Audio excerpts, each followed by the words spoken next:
Hello everybody, and welcome to my analysis of the Mozart Trio for Clarinet, Viola and Piano, Kegelstatt.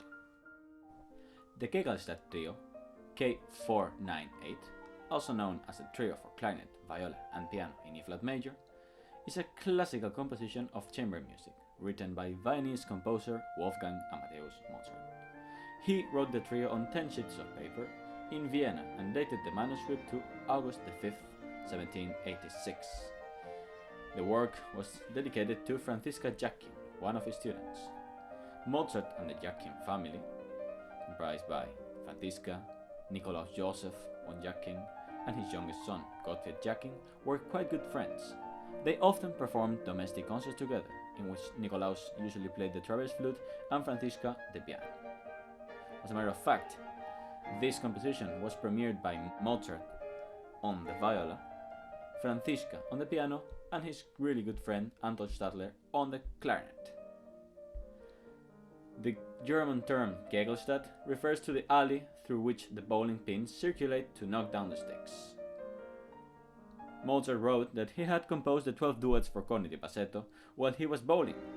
He noted on the first page of the autograph, Vienna, July 27th, 1786, while I am bowling. Only a week earlier, he had dated this trio. Let's now go to the formal scheme. Here we find the very standard sonata form. First, the exposition, later the development, and after all, the re-exposition, finishing in a very nice coda. In the exposition, we find the theme A, in E-flat major, a short transition, sort of codetta, a modulation, bar 23 to 24, and then a half cadence that will take us to theme B. This case in B-flat major, the theme of the dominant, key of the dominant. Then we find another short codetta that takes us to the half cadence. Then we go to the development in A-flat major, quite a quirk since it doesn't start on the key of the dominant. Then we find a half cadence and we are taken to C minor, a really strange modulation process. Finally, after enharmonic modulations, we go back to the theme A in the re-exposition in E-flat major with a codetta and the half cadence from before, that this time does not take us to B theme in E-flat major, but no, in B-flat major, but rather in E-flat major. Finally, we finish with the coda in E-flat major.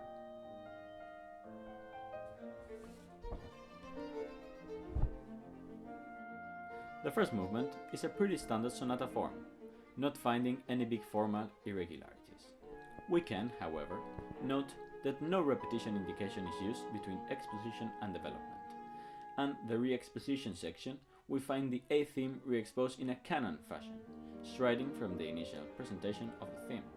For the rest, it's pretty standard, finding an exposition with both themes A in the tonic and B in the dominant, a harmonically complex development and a re-exposition in the tone of the tonic, E-flat major. All throughout, finishing off with a very nice coda. We start with the first theme of the exposition, theme A, in the viola and piano in unison. This theme has an overall sentence structure, in with internal periods, like the first time around, okay?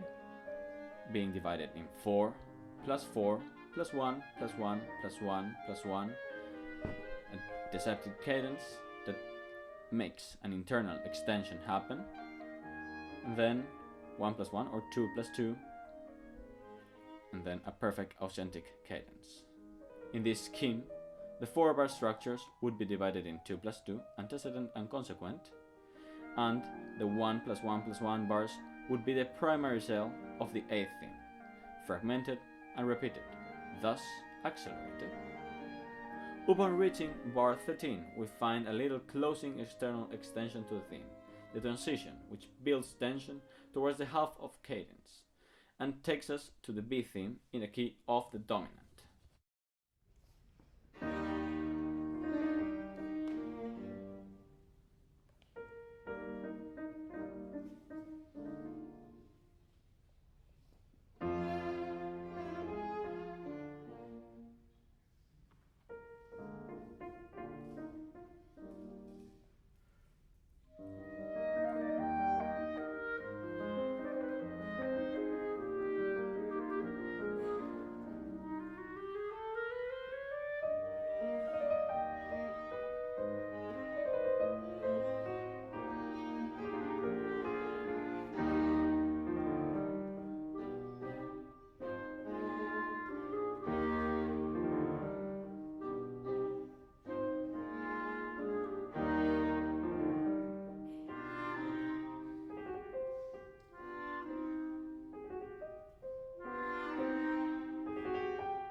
piece continues with an uplifting B theme, with a 3 plus 3 plus 4 bar grouping.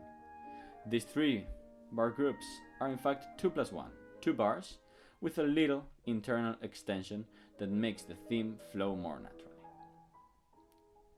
The first 3 are the presentation of the main idea of the second theme, and the second group of 3 presents the idea with some variation. The following 4 bars, however, act as a consequence to the previous 6 bar, using the A theme style as a response way to close the phrase. We could see this as a period, but with a repeating antecedent. We can also identify it as a free sentence, with the basic idea, a repetition, and a free continuation with a cadence. After repeating this scheme a second time, we find, this time, an internal extension in bars 43 to 47. The closing external extension we find on the A section is repeated, this time taking us in a very different direction, towards the half cadence that leads us to development on bar 55. However, the chord we reach on bar 54 is a C dominant 7th chord that would take us to an F key. And instead of doing this, we skip the natural course of things and we go straight to A flat major, a strange and surprising move from Mozart.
The development starts with the B motive in the key of A flat major. This time, the consequent does not appear, and instead more and more dark and tense harmonies take us from the end of the 3 plus 3 bar scheme to a beautiful C minor moment, in which clarinet and viola exchange protagonism using imitation, in this case between viola and piano. Find please in the score the different harmonies, which are very interesting from bar 60 onwards, in which we go through different keys such as F minor, G minor, C minor, finally arriving, using 7th chords, the 7th degree, as modulation to each of the keys. Really tense chords, diminished. Afterwards, the ensemble continues towards the tonic key of E flat major, reaching it in a satisfying and very effective way, direct position.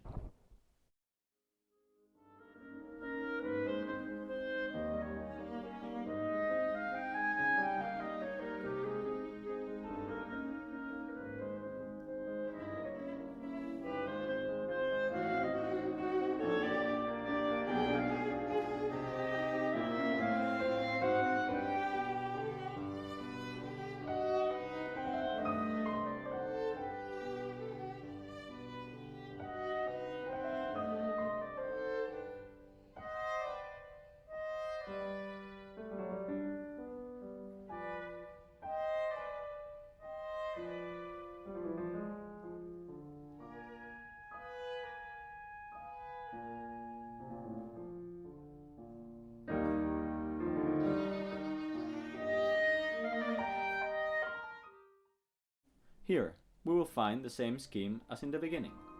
4 plus 4, plus 1 plus 1 plus 1 plus 1, plus another 4 times 1, and the extension. This time around, however, the 4-bar cells are found presented in an almost canon-like fashion, with imitation between the voices, presenting the main theme in E-flat major. Afterwards, things will continue like the first time, until the extension. This time, we will not go to the dominant and stay in the key of E-flat major instead, by using the extension and transition to go to a B-flat dominant 7th chord that will take us to the initial key of E-flat major, rather than the F dominant 7th chord that would take us to the key of the dominant first time around. The re-exposition of theme B continues in a similar fashion to the first time, varying in instrumentation and key, and finishing off with a thrill that almost finishes the movement. Here we find the codetta.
A tonic pedal that finds itself under an imitative texture of grinding, stoppable, solemn voices that slowly build up to a delicate upper register.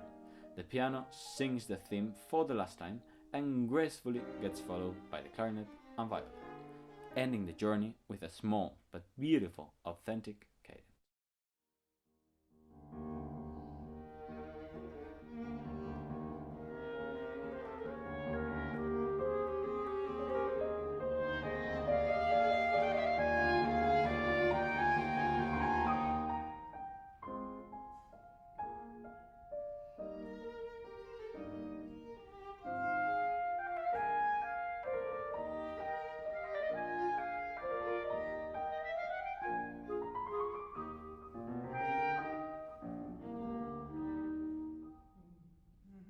In conclusion, this piece is a textbook example of the sonata form applied to a chamber music piano trio setting, with clarinet and viola instead of the standard cello and violin due to Mozart's love for viola and his great friend Anton Stadler's clarinetistic endeavors. A beautiful piece written in a very peaceful moment in the life of a young, energetic composer to play among friends with Joachim on the piano and ever-present Anton Stadler on the clarinet and Mozart on the viola, in which no turmoil or emotion and dramatism lasts for too long, in which problems are simple and dancing along in gallant harmony is the main goal. This is a classical chamber pure music, and should be performed with that bounciness and simplicity so characteristic of the era, with clear phrases and cells, and joy in being alive. Please, do feel free to write me if you want the sources for this presentation. I will be glad to give it to you, and also the document that I made and used as a script for this video. I hope you enjoyed it. Thank you very much for listening in, and see you guys next time. Bye.